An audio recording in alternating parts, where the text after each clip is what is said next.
n'avons pas été déportés. Non, monsieur. If you white folks want to be treated the way blacks are in this society, stand. Nobody's standing here. That says very plainly that you know what's happening. You know you don't want it for you. Parce qu'intérieurement, ils savent la place que tout ce travail qui a été fait depuis là-bas a laissé dans la société, particulièrement en Occident. Bonjour mesdames et messieurs, bienvenue sur notre chaîne ou bienvenue sur ma chaîne. Alors, aujourd'hui pour cette vidéo, on va s'intéresser à l'échange un peu virulent qu'il y a eu entre Claude Sillard et l'ex-magistrat français Prado. Pas raison. Donc, comparaison n'est pas raison. On n'utilise pas les termes de déportation comme ça. Je ne voulais pas. Je reviens sur cet incident parce que pour moi, en tant qu'homme noir, qui est né en Afrique, qui est grandi en Occident, qui a une hybridité, je suis quelque part imprégné des valeurs africaines et des valeurs occidentales, et je ne pense pas que les valeurs occidentales que j'ai prises pour moi en grandissant en Europe soient mauvais ou soient néfastes. Bien au contraire, j'essaie d'en tirer le meilleur. Et quand je vois des choses comme ça par rapport à mes enfants, par rapport aux Noirs qui grandissent en Europe, par rapport au discours qui nous est porté ou qui nous est raconté tous les jours en Occident, il est important de revenir sur ce genre d'incidents, de les décrypter et de dénoncer ce que l'on voit là-dedans. Surtout quand on écoutera la deuxième partie où Claude dit ce qui se passe derrière les caméras, derrière cet incident. Commentez, likez, partagez pour me soutenir et pour soutenir la chaîne. Sans plus tarder, nous passons à la vidéo. Enfin, Claude Sillard, s'il me regarde, qu'il m'excuse pour avoir écorché son nom, surtout qu'une fois on s'est croisés, à l'époque je venais juste de commencer ma chaîne YouTube, je ne sais pas s'il m'avait reconnu ou pas, si c'était par simple respect, il m'avait salué de la tête, on se reconnaît ou par signe de respect, on se fait un signe de la tête, j'avais apprécié et donc je le suis de loin, mais ici je trouve qu'il a bien défendu son identité, il a bien défendu les Noirs et je tiens à le remercier et je tiens à décrypter cette vidéo. Donc, passons à la vidéo.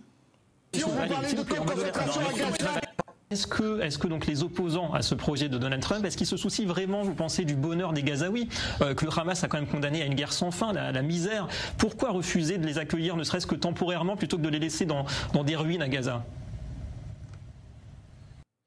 Alors, vraiment, ici, ce qui me choque, c'est que pour cette émission, où on vient parler des autres populations, on reprend les codes de l'Occident. On prend bien évidemment des gens issus des minorités, et particulièrement dans ce genre de choses, on met toujours en scène une femme noire ou un homme noir pour venir parler de la souffrance qu'on va faire infliger aux autres. Ici, ce journaliste vient parler du fait qu'on envisage de faire une épuration ethnique sur Gaza, comme si de rien n'était, et même lance son sujet dans le sens où il faut culpabiliser ceux qui ne veulent pas contribuer à cela. Comme si les Gazaouis eux-mêmes, ne sont pas d'accord sur le fait qu'on peut commencer les travaux de reconstruction tout en restant dans leur ville. C'est des ruines, ils vivent déjà là-bas. Vous pensez que si vous voulez reconstruire, ils vont vous poser problème pour reconstruire? Je ne sais pas par où commencer, cher David, pour vous répondre. Je pense que c'est la première fois, en venant sur ce plateau, c'est la première fois que j'entends tant de sollicitude, mansuétude à l'égard des Palestiniens, en imaginant que pour eux, la vie serait meilleure ailleurs. Maître Prado, vous avez Vous avez cité l'Arabie Saoudite. Heureusement que les déclarations de l'Arabie Saoudite sont très claires sur cela. Ils n'accueilleront personne, ils n'accepteront pas. C'est pas ce qu'on leur demande. Alors, vous savez, moi, j'ai écouté tout le monde. Pourtant, je peux vous assurer, j'avais envie d'interrompre chaque intervenant. Vous écoute. Je ne l'ai pas fait. Je vous ai tous écouté. Allez-y. Donc, laissez-moi parler. Et ça, c'est une technique que eux tous qui sont habitués au plateau télé font. Dès qu'ils voient que tu vas te lancer sérieusement dans le fait de démonter ce qu'ils ont dit, ils vont commencer à vous invectiver, à vous couper la parole parce que ça vous sort de votre concentration et ça vous sort de ce que vous aviez prévu de dire.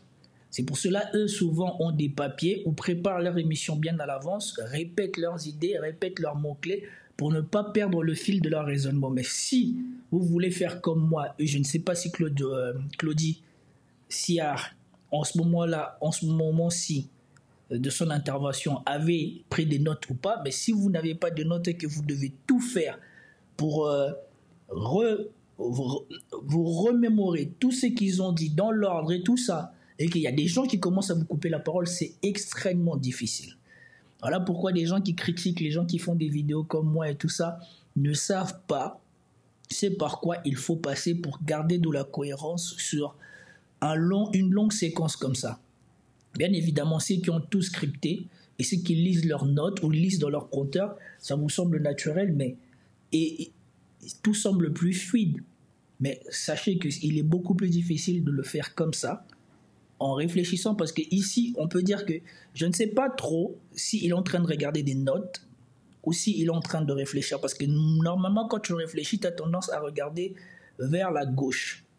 Vers la gauche, moi, souvent, vous voyez, je fais comme ça, ou je lève les yeux au ciel parce que j'essaye de garder de la cohérence. Lui, par contre, il a l'air de regarder vers le bas. Donc, ça veut dire peut-être qu'il essaye de se reconcentrer ou il essaye de lire des petites notes qu'il a prises. Mais c'est extrêmement désagréable et c'est extrêmement... comment dire ? C'est extrêmement désavantageux ou perturbant d'avoir des gens qui vous invectivent quand vous essayez de ressortir un raisonnement non écrit juste à partir de tout ce que vous avez dans votre tête. Je me suis demandé pourquoi... Bon, la manière dont il a levé la tête, ça veut dire qu'il n'a pas de notes. Ça veut dire qu'il essaye de se reconcentrer. Parce qu'il a dit qu'il fallait qu'on lui laisse finir. Il a baissé la tête et il a relevé la tête. Après, je ne suis pas dans le secret des dieux, mais il me semble que ça soit ça. Finalement, j'étais là aujourd'hui pour entendre toute cette inhumanité que je viens d'entendre. Il est hors de question que les Palestiniens aillent sur une autre terre que leur terre ancestrale. C'est leur terre.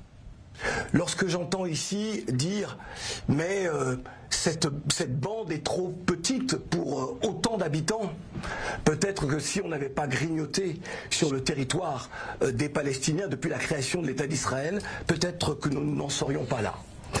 Et ça, au moins, je suis content que Draghi ou la direction de I24 laisse la place aux gens de pouvoir dire ça. On sait bien qu'ici, c'est une mise en scène, que ceux qui écoutent n'en ont rien à faire de ce que les minorités ou les gens qui représentent l'autre bord viennent dire. Ici, c'est une mise en scène juste pour valider encore plus les points les plus accablants qui sont défendus ici. Mais c'est toujours bien pour les autres gens, les autres personnes qui, comme nous, quand on regarde ça, d'avoir un rappel de faits historiques comme ça.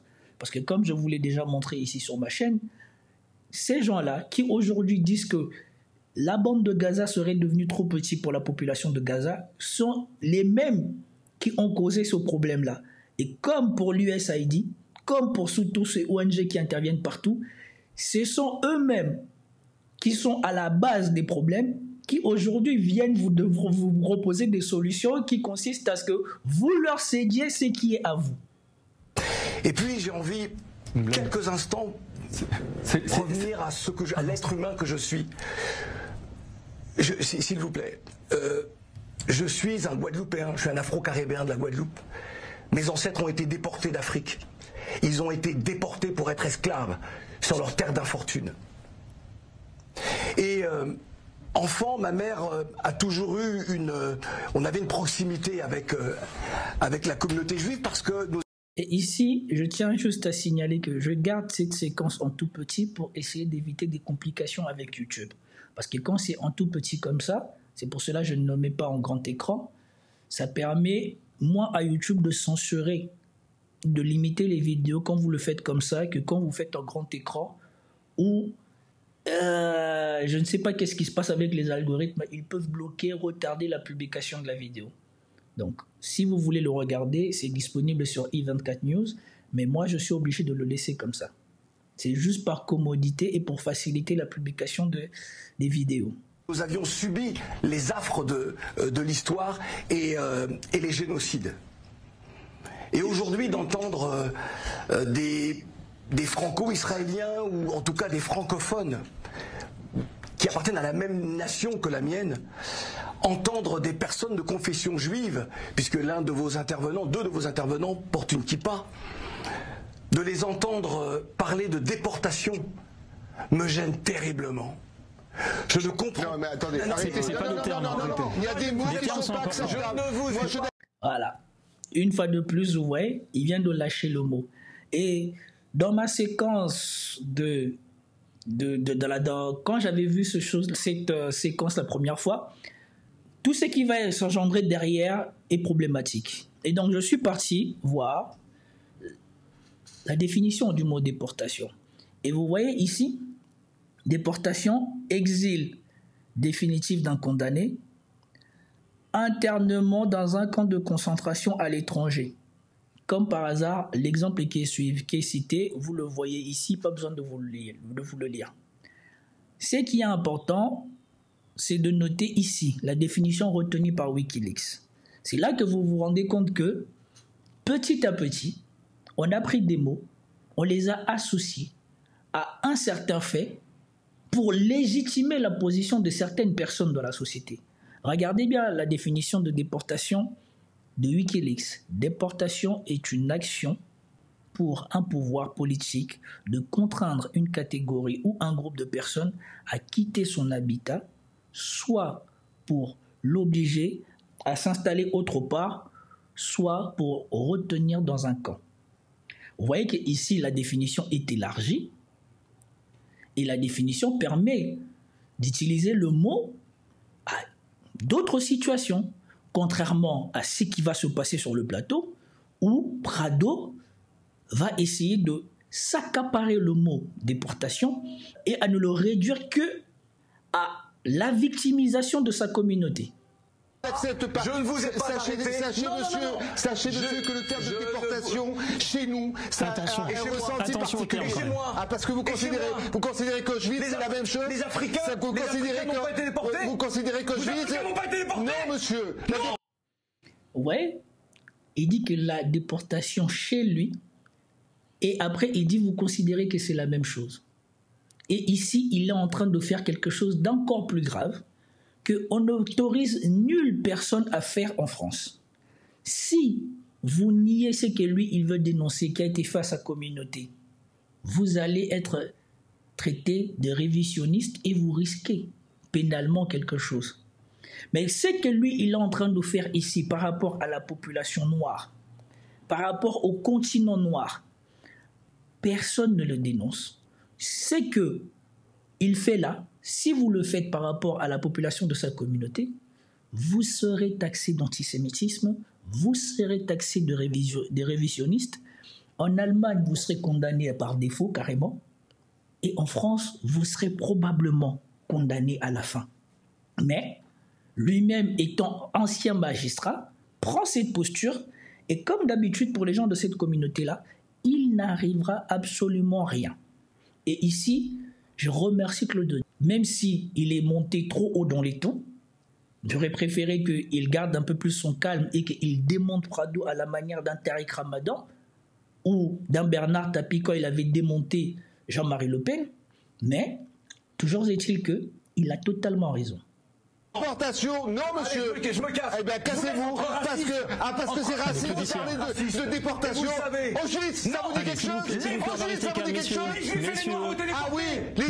Vous voyez, ici on est dans le fait que, selon la définition de Wikileaks et selon les déclarations de Trump, on voulait déporter la population de Gaza ailleurs.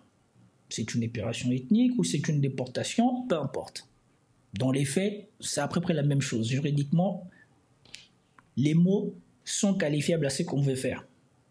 Cependant, ici, vous avez quelqu'un qui va dire que ce qu'on fait ou ce qu'on veut faire là, ce n'est pas de la déportation, que la déportation se réduit à ce que sa communauté a subi, et va refuser que ce mot soit applicable à ceux qui ont subi ça dans leur grande majorité.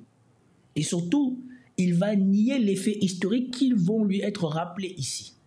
Messieurs, s'il vous plaît. 6 millions de morts, c'est vous. Claudicien. Pardon, les Africains. 6 millions de morts. Voilà.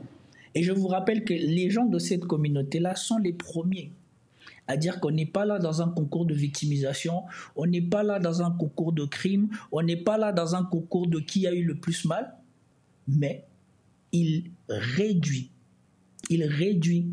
le mot déportation à juste ce qui a été fait à sa communauté. Et on vous rappelle que ce qui a été fait à sa communauté date de plus d'un siècle maintenant, et que pendant ce temps-là, il y a d'autres personnes qui meurent dans le monde dont on ne dit rien. Et que ce qui se passe à l'est du Congo, on est déjà à plus de 6 millions de morts. Alors ne comptons pas ce que le Claude va rappeler de tous ceux qui ont été pris en Afrique pour être amenés ailleurs. Et parmi tous ces gens-là qui ont été pris en Afrique pour être amenés ailleurs, il y en a une bonne partie qui mourrait pendant qu'on les amenait ailleurs et qu'on ne comptait pas. Je ne sais pas si historiquement il y a eu assez de travaux pour déterminer le nombre de personnes qui ont été emmenés ailleurs et surtout qui ont été ou qui sont morts durant ce transfert ou cette déportation. Allez. Ah oui, qui ont été dans les camps de concentration, dans les chambres à gaz. Eh bien, ça n'a rien à voir, monsieur. On ne mélange pas la tout. Non, monsieur. Donc, comparaison n'est pas raison. On n'utilise pas les termes de déportation comme ça. Je ne vous laisse pas parler. Vous voulez partir si vous voulez. Mais n'utilisez pas le terme de déportation de cette matière-là. Alors, non, monsieur. Le terme de déportation. Et surtout, regardez comment le ton monte. Et surtout, retenez bien comment le ton il est monté. Comment lui, il a défendu ce qu'il a défendu. Il défend sa communauté, de toute manière, c'est leur position. C'est par ça qu'ils ont réussi à asseoir leur culpabilité sur les Occidentaux et que les Occidentaux ne peuvent rien faire parce qu'ils ressemblent aux Occidentaux. Et donc, ils disent aux Occidentaux, vous nous avez fait ça et par culpabilité, ils ne leur font plus rien. Ou ils ne leur disent plus rien et ils acceptent qu'ils tiennent ces propos-là. Mais nous, comme on est différents d'eux, en tout cas phénotypiquement, nous, par contre, ce qui nous a été fait a été régné et n'est pas reconnu. Au point que une personne est capable de vous comparer la souffrance de sa communauté et de dire qu'elle prime la vôtre. Elle ne vous autorise pas à comparer la vôtre à la leur. Il correspond. On se calme, messieurs, s'il vous plaît. Les Juifs ont été déportés dans des trains et nous dans des cales de bateaux. Ah oui, et ils ont fait des fours préparatoires. Messieurs, justement, 6 millions de juifs, vous mélangez 6 millions de juifs. Et donc, c'est navrant ce qui se passe là. Parce qu'ils continuent à comparer ce qui leur a été fait en niant ce qui a été fait à ceux qui ont été déplacés.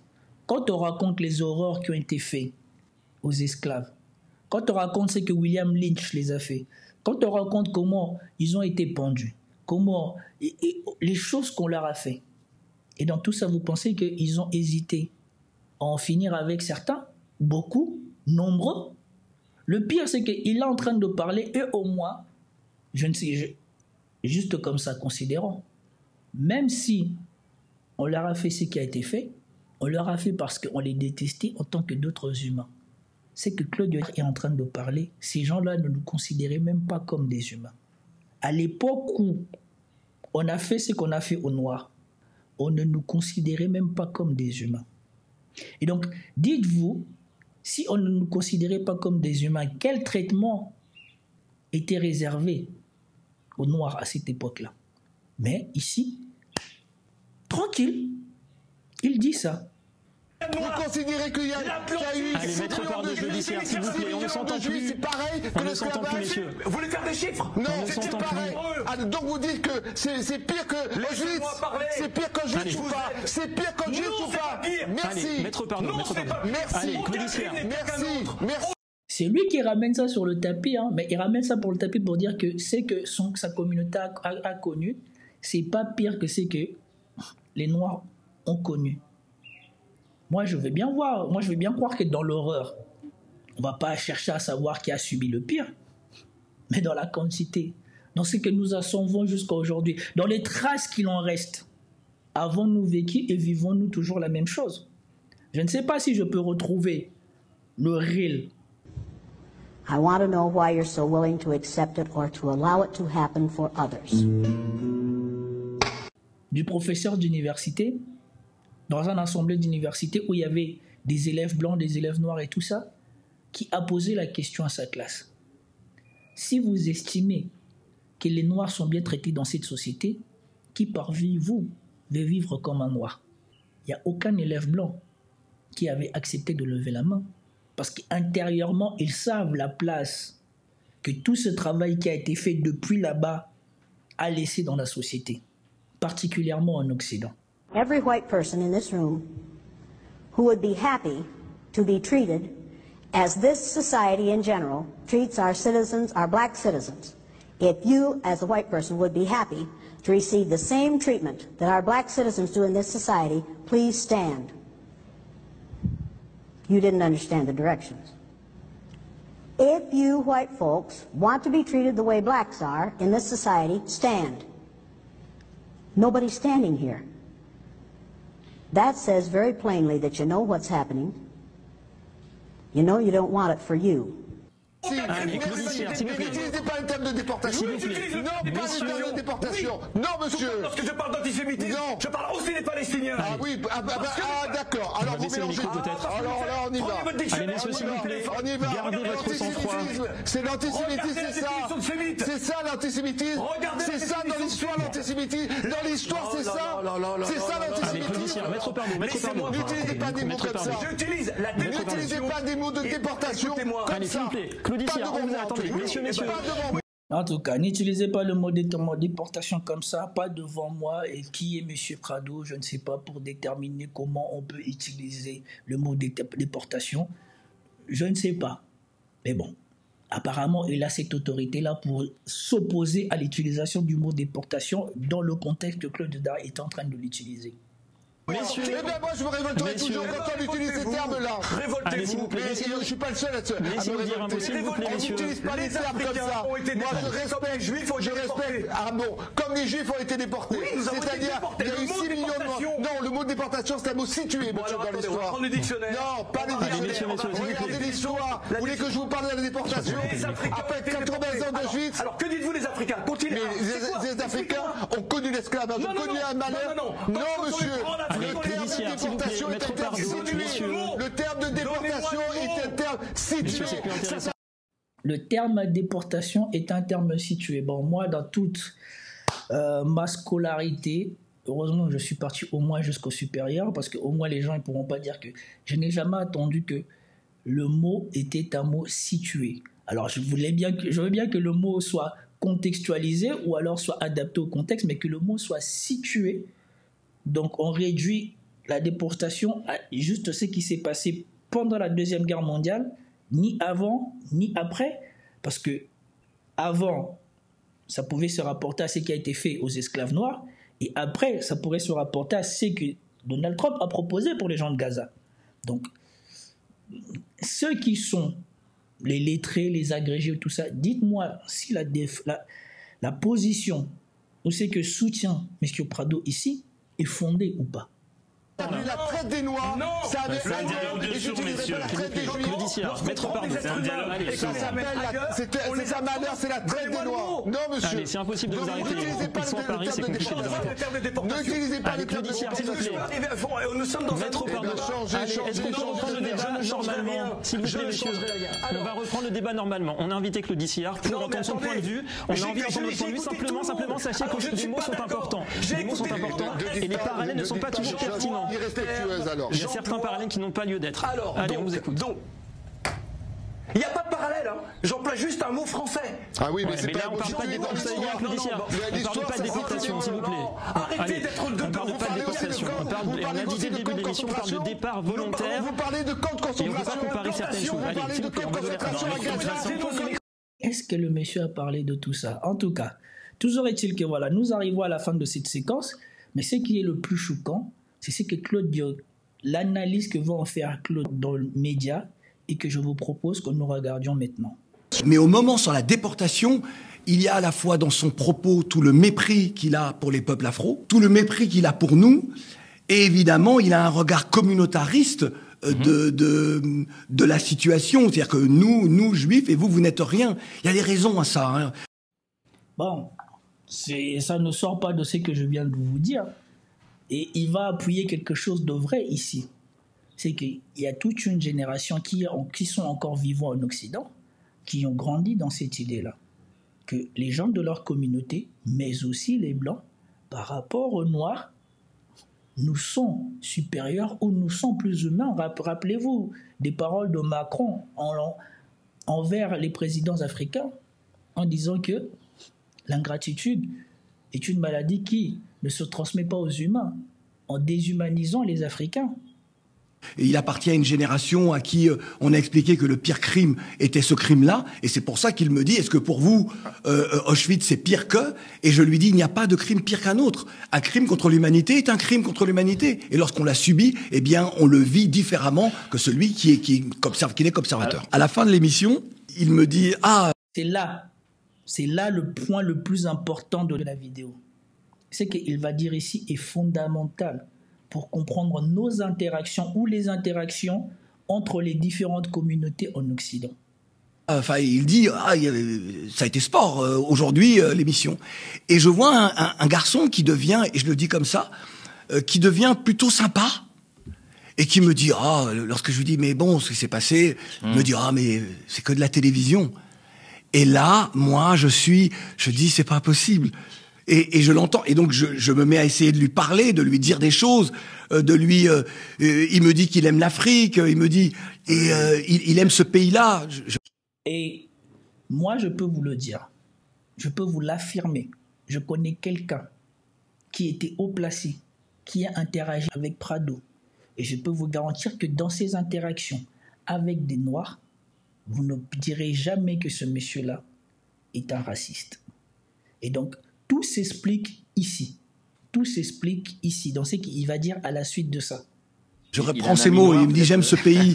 Et je suis étonné, je dis mais comment? C'est la deuxième personne en allant sur iTélé qui ressort du plateau et me dit la même chose. La première personne, c'était Jean Messia. Et qui me dit mais Claudie, c'est que de la télévision. Et je lui dis l'avenir d'un peuple, c'est de la télévision. Le racisme distillé dans la société française, c'est de la télévision pour toi? Je dis pour moi, c'est un combat pour la dignité humaine. Il vous dit, Prado, Messia, quand ils finissent, quand les lumières s'éteignent, quand les caméras s'éteignent et que les micros sont coupés, ils redeviennent des individus tout à fait normaux. Et donc, ce que nous devons comprendre ici, nous, les afro-descendants, les noirs et tout ça, c'est qu'ils vont comprendre que c'est que ces gens-là, à un certain niveau, ont des fondamentaux à respecter et à maintenir dans la société. Ici, ce qu'a fait Prado, c'est de montrer à sa communauté et d'imposer comme idée dans la société que leur souffrance à eux ne peut pas être remise en question, ne peut pas être comparée. Et que cela exclut que l'on envisage que d'autres personnes pourraient vivre la même chose qu'eux. Et qu'il faut maintenir cette idée-là dans la société. Et que ce sont des automatismes qui leur ont été inculqués, soit depuis le bas âge, soit au fur et à mesure de leur formation. Alors, M. Prado a fait certainement l'ENM, l'école de magistrature, et est devenu magistrat. Moi, pour le droit que j'ai étudié, je n'ai pas eu le temps de voir qu'on est formé à ça. Donc, ils ont dû avoir d'autres formations ou d'autres choses complémentaires pour imprimer ça dans leur société. Et donc, ces gens-là, quand ils viennent sur les plateaux télé, ils ne viennent pas pour défendre la vérité. Ils viennent là pour défendre les acquis de leur communauté. Nous, malheureusement, nous n'avons pas d'acquis dans nos communautés. Et qu'il faut commencer par éduquer les Noirs à ne pas accepter certains discours.